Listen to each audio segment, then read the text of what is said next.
Katsudoshashin. What is it? Well, read this article and find out for yourselves. Here's a hint, it has to do with Japan and American movies. By Kimpei Sheba. Picture Play Magazine, November 1928. American motion pictures have, in recent years, been an influence greater than any other in altering the daily mode of living of the people of Japan. The writer recently traveled 3/4 of the way around the world, and believes he can safely say that no other people are being more immensely impressed and rapidly transformed by the movies than the Japanese. In Shanghai and Singapore, in India, Egypt and Italy, in France, Germany, and the British Isles, American photoplays are tremendously popular. But in these cities and nations, it cannot be said that they serve any purpose other than that for which they are intended. The exception is in Japan. In Nippon, the customs of the people have been, in many respects, considerably altered since American films were introduced. Even the national psychology has been, to some extent, affected.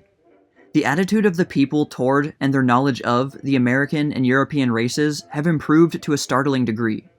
Japan's motion picture companies have grown in the last 4 years from next to nothing to one of the important industries of the land of cherry blossoms, and are producing today more feature-length photoplays than any country in the world, not excepting America. Startling this seems, but true nevertheless. In 1927, Japan produced more than 1,000 feature-length pictures, the United States less than 600, and Germany but 200. And this despite the fact that but 10% of the films produced in the Far Eastern Island Empire end with a happy fade-out. Japanese pictures almost never end with the hero and the heroine in each other's arms. The public wouldn't stand for such a thing in a native picture. They demand unhappy endings, fade-outs in which lovers are portrayed leaping into the bottomless pit of a waterfall or the crater of a volcano, to live happily ever afterward in the next world. This because the people of the land of the rising sun find eternal happiness only in death. Until death do us part to them becomes until death do us unite.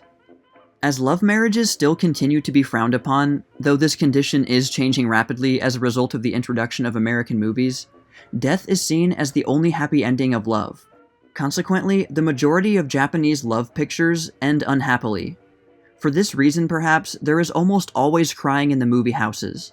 More crying, in fact, than is to be found anywhere outside of a funeral. There are today 36 Japanese motion picture studios. These companies produce a picture on an average of once a fortnight. Some pictures, however, have been completed in 48 hours. The record was 36 hours. 72 hours later, the picture had been cut, titled, and censored, and was being shown in one of the theaters in Tokyo. American pictures naturally form the bulk of imported productions. Ardent love scenes are clipped. Pictures of uprisings, especially those in which a crowned ruler is overthrown, are barred altogether, and blood in no form whatever is permissible. Censors have recently prohibited the showing of The Volga Boatman. They have scissored a considerable amount of footage from such pictures as Love and Flesh and the Devil. This, however, is merely the preliminary censorship. After the films pass the Central Censorship Board in Tokyo, they are examined by the prefectural police.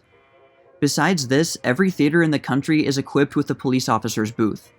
One officer occupies this booth at all times, and every picture shown is at his mercy. This officer has it in his discretion to delete any part of any picture. As the films are sent to the various provinces, they are examined by the prefectural authorities, and by the time a picture of an amorous nature returns to the capital, it is about 2/3 of its original length, if not less. In many instances, in fact, a picture has been cut to such an extent that it is difficult to follow the continuity of the story. But here again, the Japanese have a panacea. This is in the form of subtitle readers or translators, who, with their vivid descriptions, supply audiences with a verbal picture of the scenes deleted by the censors. The subtitle reader plays a very important part in Japanese theaters. What he says is 40% of the entertainment. He, moreover, has it in his power to make or break a picture. There are nearly 10,000 subtitle readers in Japan today. These men have established their own schools of subtitle translating, just as jujutsu experts in olden Japan founded schools in which their method was taught, experimented with, and improved. It may surprise movie fans of the United States to learn that while most of the subtitle reading in Japan is done in theaters, numerous phonograph records have been produced on which the verbal descriptions of subtitle readers have been recorded. Another source of entertainment is listening to subtitle readers over the radio. So vivid are the descriptions provided by some readers over the radio and phonograph that persons who have sat through one performance of a good picture can almost imagine seeing it over again, merely by listening to the subtitle reader. Thus, instead of going to a theater twice or even thrice to view the same picture, a Japanese fan needs merely to purchase a record and run it in his home, and be, figuratively, transported into a playhouse. The phonograph recording of an old picture, The Sea Beast, starring John Barrymore, was so vivid that tens of thousands of records have been sold. Turning now to the influence which American pictures have on Japan. Most people acquainted with the Far East know that osculation was quite unknown to the Japanese before the introduction of American motion pictures, and that kissing scenes in films were, until very recently, clipped by the censors. It probably will be surprising, therefore, to most readers to be told that kissing is today widely practiced in Japan, and while not yet indulged in publicly, is done with considerable fervor and frequency in private. Let us now turn to the matter of costumes. The kimono, the lovely national attire of the land of cherry blossoms, is fast disappearing, and in its place one finds today an array of American apparel. If one were to visit Japan today, he would no doubt be astonished, during even so brief a stay as a month, to perceive the constantly increasing number of girls who are doffing their native dress to appear in foreign costumes. The increase in the numbers of such girls is so noticeable just at present, that few visitors have failed to observe this phase of changing Japan. What has been the main factor in bringing about this situation? American movies, or, as the people of Japan put it, Katsudoshashin. While such a thing may sound incredible, it is nevertheless true that Japanese girls cannot, on discarding their kimonos and slipping into foreign attire, walk at all becomingly. Generations of squatting on floors and the wearing of wooden clogs have so disfigured their feet and legs as to make it almost impossible for them to walk faultlessly in foreign apparel. Although, of course, they carry themselves gracefully and with distinction in their kimonos, which hide their unshapely legs. A Japanese maid out of her kimono, in fact, may be likened to a duck out of the water, so awkward is her gait.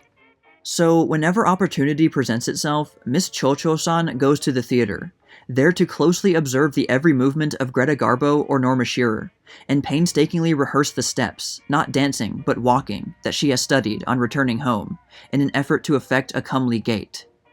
It may not be out of place here to state that there are numerous specialist fans, people who go to the theaters not to see movies, but, like the girls described in the foregoing paragraph, who go for some other specific reason. Many go to the theaters simply for the privilege of listening to and memorizing the musical scores. Others study architecture and interior decoration, and still others are interested merely in pictures in which dancing scenes are included. To what extent American pictures are indirectly influencing the Japanese people can to some degree be shown by stating that 90% of the tunes one hears whistled or played on instruments in the principal cities were learned in motion picture theaters, and that the majority of foreign residences that are being constructed were designed by architects partly or wholly after houses that they saw pictured. As far as reading matter is concerned, almost a fifth of all American magazines imported into Japan are motion picture periodicals. This may not seem astonishing until it is stated that 90% of those who purchase these magazines are unable to read them. Their only source of interest are the photographs.